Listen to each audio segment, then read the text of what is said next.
Hey, it's Joe Amoya, founder and creator of GPSforLove.com. I'd like to welcome you back to the Get Better Results in Your Love Life video series. Now, if you haven't seen the first video, I'm going to invite you to hit pause on this one and to go watch it now. You see, these videos are a lot like the numbers in a combination lock. They're much more effective if done in the right sequence. So if you really want to get better results in your love life and you want to get the most value from this video series, you're going to want to watch them in the order that they're created in. I promise that you'll get so much more out of this if you do. Now, in video number 1, we talked about the smarter way of creating better results in your love life. We discussed how you don't have to learn the hard way. You don't have to continue to struggle, hoping that one day you'll get lucky and figure it out on your own. And we also talked about how having a proven plan and strategy will greatly decrease your learning curve, and it will help you get better results in your love life quicker and easier than you'll ever get in trying to figure it out on your own. Now, I also promised you that in the last video of this series, which will be the video you'll be receiving after this one, that I'll actually be sharing 2 specific plans and strategies that will greatly increase your chances of finding the love that your heart so desperately craves. Well, today in this video, we're going to talk about the second most important thing that you must do to start getting better results in your love life right now. Now, before you learn what this second thing is, I want to tell you about a huge mistake that you may be making in your love life. It's the same mistake that I made, and it was one of the biggest reasons why I struggled in my love life for so long. It was the main reason why I wound up getting engaged to a woman I should have never even started a relationship with. So what is this huge mistake? It's something called incongruency. Incongruency is when your actions are not in alignment with what it is you say you want. And it's also when you say one thing and you do another. So what are some examples? See, when you say you want to be treated like a priority, yet you continue to pursue a guy who treats you like a convenience. It's when you say you want a committed relationship, yet you choose to be with a guy whose actions show you that the only thing he's interested in is what's in your pants. And it's also when you say that you want to be happy, yet you stay with a guy who continues to make you miserable. And then you come up with all the BS excuses as to why it's okay. See, I believe that incongruency is one of the biggest reasons that you're struggling in your love life. But I also believe it doesn't have to be. If you want to turn things around and turn them around quickly, you must learn from your incongruency, just like I did. Now, if you don't know my story, there was a time in my life many years ago where I was engaged to a woman. We were 4 weeks away, exactly 28 days from walking down the aisle, and I was miserable, and I mean miserable. There was this day, and I remember it like it was yesterday. I was just sitting on the couch in a fog, just staring out the window. And there was this little voice in my head that kept saying, "This isn't right. This isn't how it should be." Now, this wasn't some pre-wedding jitters. The reality is, I had been miserable for more than 2 years. Basically, I was lying to myself. I was trying to convince myself that things would get better after we got married. But no matter how much I BS myself, no matter how much I tried to make my ex happy and make the relationship work, I could no longer ignore the feeling that was gnawing at me. It was my gut telling me that I was about to make the biggest mistake of my life. The best way I could explain what I was feeling in that moment is this. I literally felt like I was in an airplane that was spiraling out of control, and it was just a matter of time before it hit the ground. And to make matters worse, I felt like I had no parachute. I was searching for answers. I was desperate to escape, and I knew I needed to do something drastic because if I didn't, there were going to be some dire circumstances. So, after sitting on that couch for what felt like an eternity, I got up, I walked down the hallway. I went into the bedroom where my fiance was watching television. I sat down on the bed next to her, grabbed her hand, looked her straight in the eye, and asked her this one simple question. Will we ever be happy? Now, before I share her answer with you, let me tell you that I had asked her that same question about a dozen times in the prior 2 years that we were together. And every time that I asked her that question, her response was always yes. But it was always followed by some explanation or some excuse. Let me give you an example. Will we ever be happy? Yes, after we move in together. Will we ever be happy? Yes, after I finish my master's degree. Will we ever be happy? Yes, after I get a new job. Will we ever be happy? Yes, after we get married. It was one excuse after another, and each time I bought into her excuses, and I believed her, simply because I wanted to. I didn't want to accept the truth, which was we were two good people who weren't good for each other. And I didn't want to admit that the relationship was never going to be the relationship that I really wanted. There was a time near the end of our relationship where we were both in counseling. Now, by the way, just a little bit of a heads up. If you're in counseling trying to make your relationship work before you're married, it's probably a sign from the universe that you're with the wrong person and in the wrong relationship, right?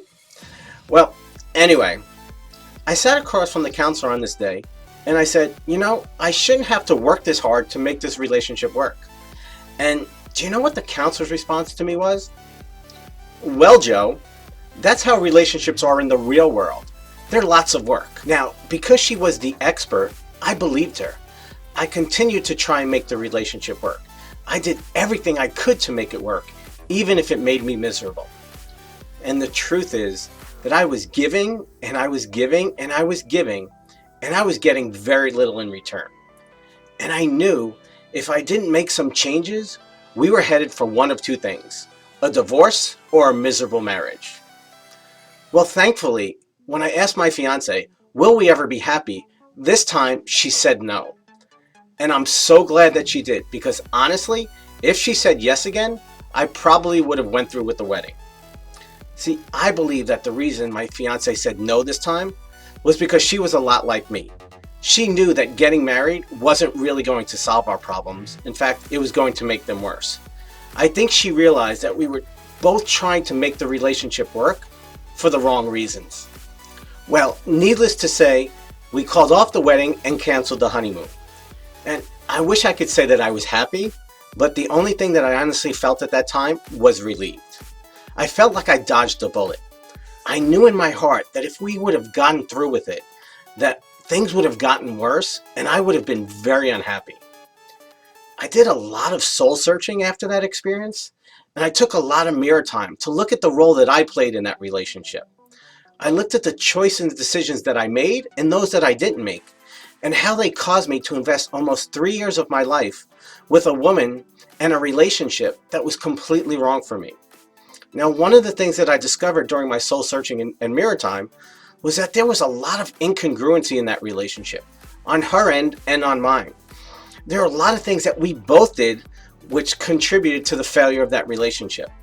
And after that relationship ended, I realized that I had a choice.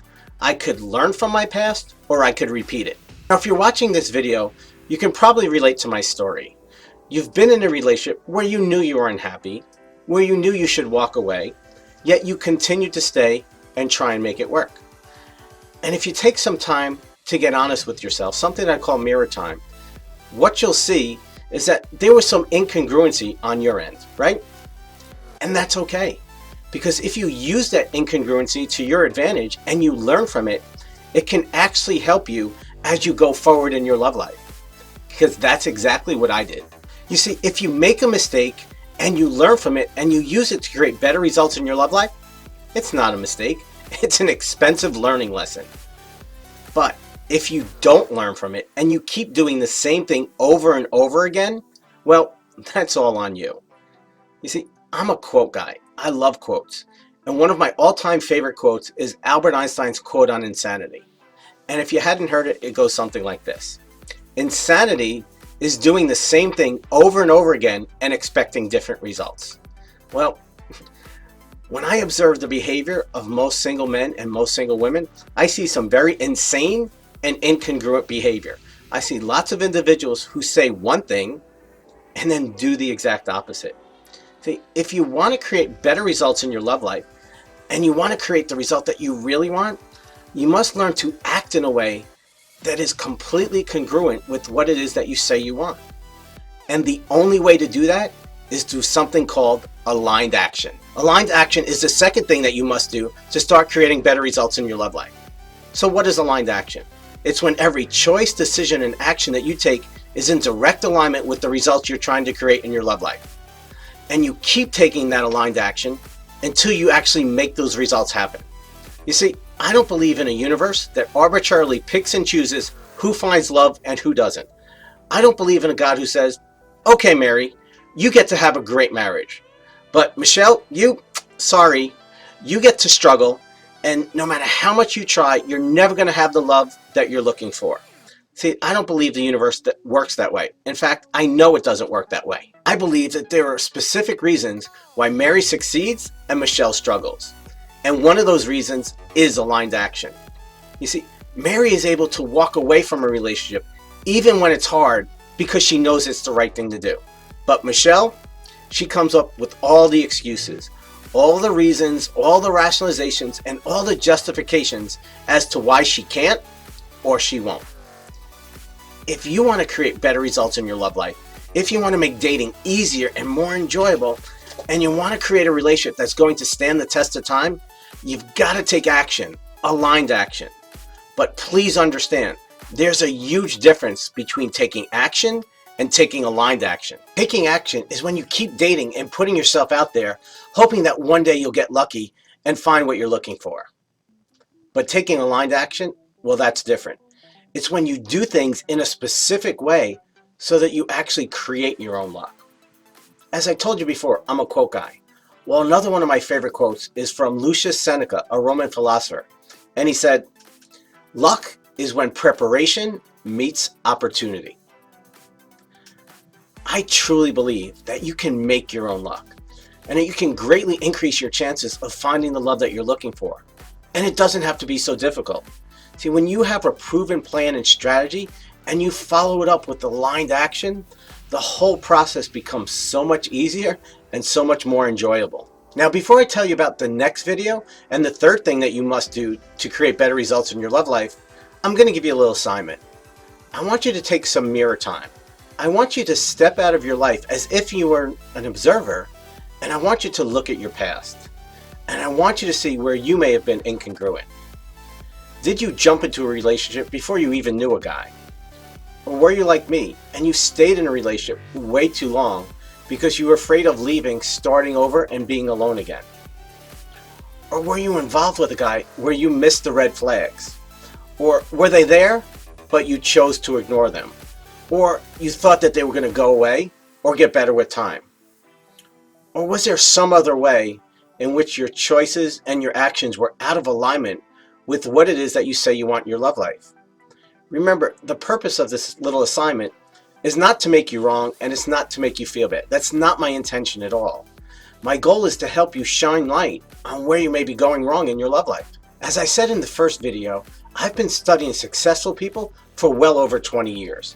And one of the biggest differences that I've noticed between successful people and unsuccessful people, it doesn't matter if we're talking about finances, fitness, or relationships, is this.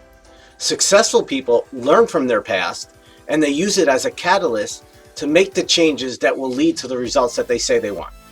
And unsuccessful people, well, they don't learn from their past, they just repeat it. See, your job is to decide if you're going to learn from your past or if you're going to repeat it. My intention today is to not only help you learn from your past, but to help you learn how to make the necessary changes which will lead to the results that you're looking for in your love life. Because contrary to what most single men and single women think, it doesn't have to be as difficult as it appears to be.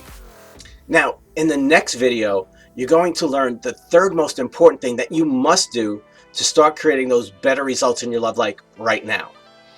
Now, I'm not going to tell you what it is just yet. You'll have to watch that third video to find out. And I'll be sending that video to you in 2 days, so make sure you check your inbox.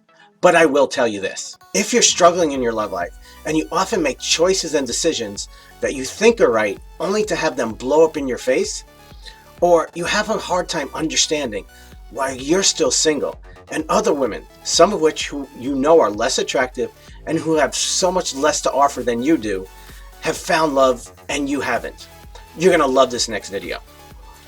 Before I go, I want to thank you for the opportunity to share this time with you. It is such an honor and a privilege for me to share what I've learned with you. And nothing brings me more joy in life than when I get a message from someone like you, someone who has been struggling for years, someone who thought it just wasn't in the cards for her. And then finally, she finds that special someone, and she finds a love that she never thought was possible. Well, I would love it if one day soon I would get a message like that from you too. Have a blessed day. Much love.